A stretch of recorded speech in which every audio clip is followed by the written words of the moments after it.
heard of this. After the earthquake had subsided in Japan, the rescue team was on its hunt. When they reached the debris of a house, a collapsed house, through the cracks, they could see a young woman in a position as if she was kneeling down. The leader of the rescue team slid his hands through the cracks with a hope that she might be alive, but she was not. The rescuers moved on to the next house. But there was some compelling force that brought the team back to this woman's house.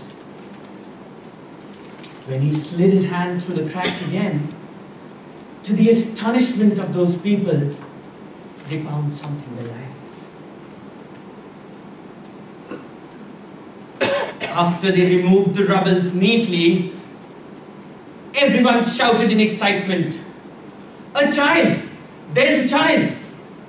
Madam Contessaire, fellow Toastmasters, and guests, there was a 3-month-old child sleeping peacefully in a flowery blanket under the dead body of the mother. The mother had made the ultimate sacrifice of her life. She used her back to protect her son. Her back was crushed, her head was cracked. That mother died to save her child. A mother goes through immense pains and troubles to give birth to a beautiful child. She carries us in her womb for 9 months.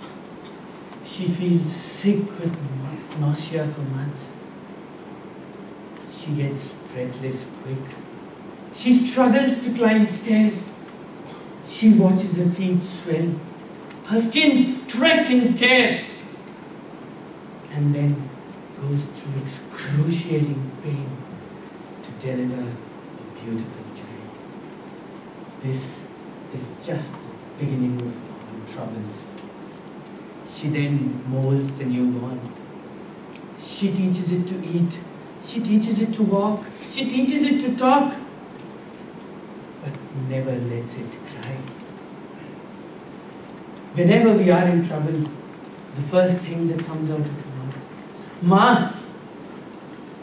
That is the magic God has given to a mother. She is the solution to all troubles, I feel, and she is the personification of God to me. Not just to me, but to everyone I feel. One day after I went home from a day-long work, was sleeping, somewhere in the midnight I noticed the light in the bathroom switched on. I just wanted to check if someone left it on by mistake. And when I went there, to my surprise, I could see my mother, who is a professor by profession, correcting test papers there. When I asked her why, she said, "Beta, you've come from a long day's work, you might be tired. If I switch on the light in the hall, your sleep might disturb. I can manage it here. You get back to sleep." This is just a small experience in my life. Everyone might have experienced a mother's love sometime or the other, in one form or the other. Another incident was just before my 10th standard board examinations. We had a month-long preparatory leave. And in that month-long preparatory leave, my mother pampered me to that extent that I was not allowed to do even a chore at home. The day before the examinations, there was an elaborate prayer meeting held at home. As usual, mother was more tense than me for my exams. The final day, the examination day, when we left to the bus stand, I was busily flipping through the pages of my book, when, through the corner of my eye, I could see a tear trickling down my mother's cheek. When I asked her why out of anxiety, she said, "Beta, from now on, your life is your own. My responsibilities are all over now. It was just a few days back that you were calmly playing in my arms, and now you've become a big bird, ready to fly out into the world. The bus had arrived. These words had somehow sent a shimmer down my body. I got onto the bus to look back. My mother waved at me like never before, her face glowing like never before. Mama, I always wanted to share the summary of my life, which is centered around you.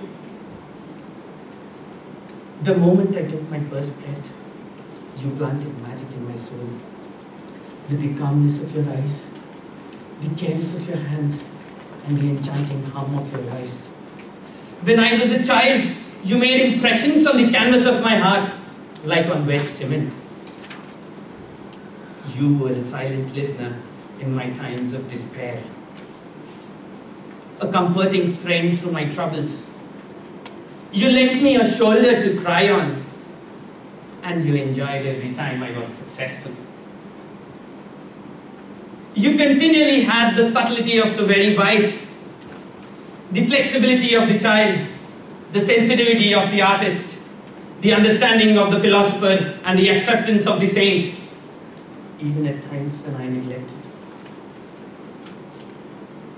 I would be very grateful to you if the very hands that blessed me till today, which rocked my cradle, would always be there to bless me, and I stand with my head bowed, beseeching your benediction. Dear friends, a mother is the most precious gift God has ever given to anyone.